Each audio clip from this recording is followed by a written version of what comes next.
नमस्कार, एकेएल न्यूज में आप सभी का स्वागत है। आइए बढ़ते हैं कुछ खास खबरों की ओर।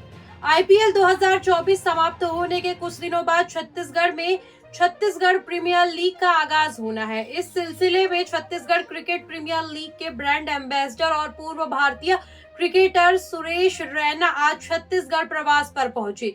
राजधानी रायपुर पहुंचते ही सुरेश रैना ने उप मुख्यमंत्री अरुण राव से मुलाकात की। इस दौरान डिप्टी सीएम अरुण राव ने पुष्पगुच्छ और छत्तीसगढ़ी प्रतीक चिन्ह भेंट कर रैना का अभिवंदन किया।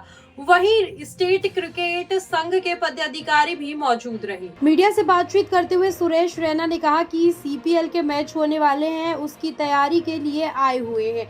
वहीं छत्तीसगढ़ की तारीफ करते हुए रैना ने कहा कि एक अच्छा मेहमान नवाजी का शहर है और बहुत खूबसूरत शहर है। इस दौरान शनिवार को सीएसके और आरसीबी के बीच हुई मैच में सीएसके की हार को लेकर सुरेश रैना ने कहा, अभी तो उनके पास 5 ट्रॉफी है, अभी विराट कोहली भी क्वालिफाई किए हैं, वो भी हिंदुस्तान का एक उभरता सितारा है। एमएस धोनी को लेकर रैना ने कहा कि अगले साल फिर से आईपीएल में आप माही भाई को खेलते हुए देखेंगे। सुरेश रैना से हुए मुलाकात पर डिप्टी सीएम अरुण राव ने कहा कि बड़े क्रिकेट स्टार सुरेश रैना रायपुर आए हैं।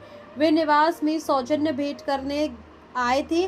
उन्हें सरकार के कामों की जानकारी दी गई, निजी व्यक्तिगत रूप से भेंट की गई। सुरेश रैना फिर से रायपुर जाएंगे, माफ कीजिएगा, आएंगे।